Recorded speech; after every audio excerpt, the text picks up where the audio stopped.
Got a bit of an EA roundup for you today, as I have a couple of pieces about Star Wars Battlefront as well as one about the upcoming Titanfall 2. Firstly, about Star Wars Battlefront, we have some sort of information about how many copies it's sold, as it sold 14 million copies to retailers. Now, as we all know, that doesn't necessarily mean the same thing as selling through to consumers. Just because 14 million copies were sold to retailers doesn't mean 14 million copies were actually put into the hands of consumers.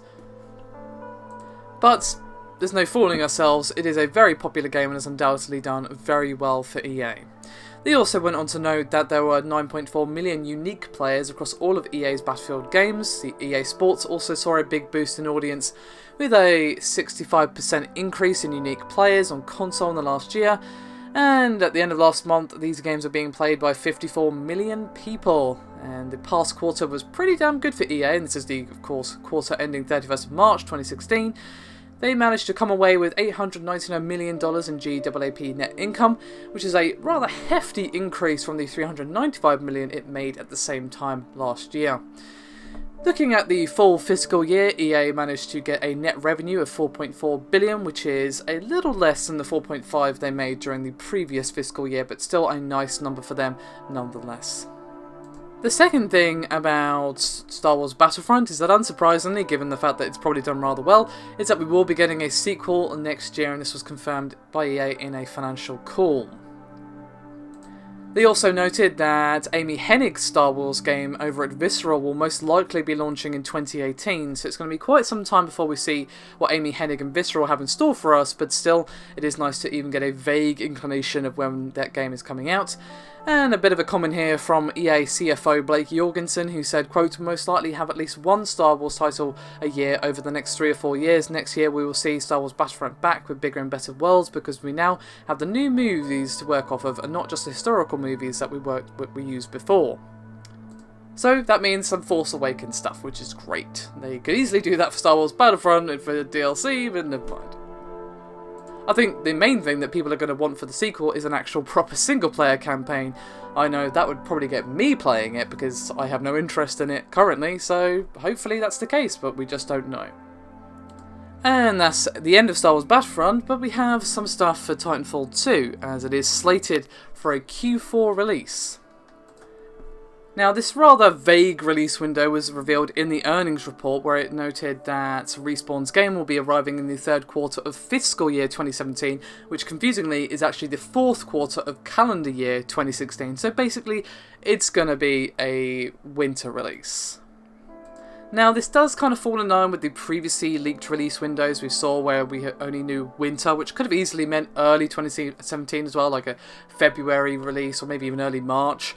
But it seems, according to this financial call, we will be getting Titanfall 2 this year for Christmas most likely, and which probably in itself means we'll be seeing the first real look at gameplay, or a real trailer at least, at E3, and possibly more at Gamescom as well.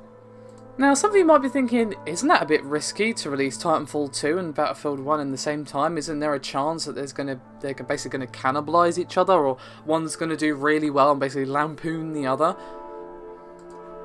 And we had some comments from the EA Big Cheese, who of course is Andrew Wilson, and he believes that the rather large and broad category these games belong to is big enough, with a diverse enough audience, that it can support 2 big releases like this at once. He's basically said that the games are offering 2 different things, and to use his phrasing, scratch 2 different itches.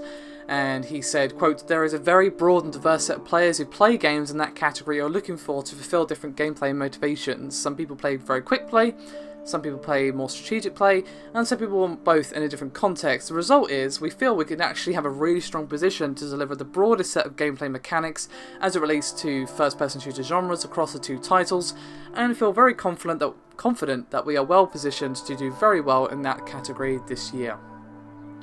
So they seem pretty damn confident that the 2 aren't going to lampoon each other or cannibalize each other, or however you want to word it. I'm not terribly convinced. I mean, yes, they are very different games, but they will attract a similar sort of audience despite the fact that they have a different setting, But maybe I'm wrong. There is a huge amount of people play these types of games, and of course a huge variety in genres within that genre, I guess you could say.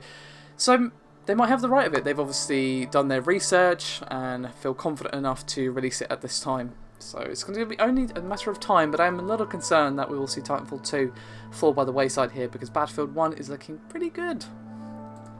Now, some people will, of course, be buying both, and some people are going to have to choose, so it's definitely going to be interesting. I'd love to hear your thoughts and opinions on this. Do you think they're going to do well, both of them, or do you think one's going to end up knifing the other one in the back? Do let me know.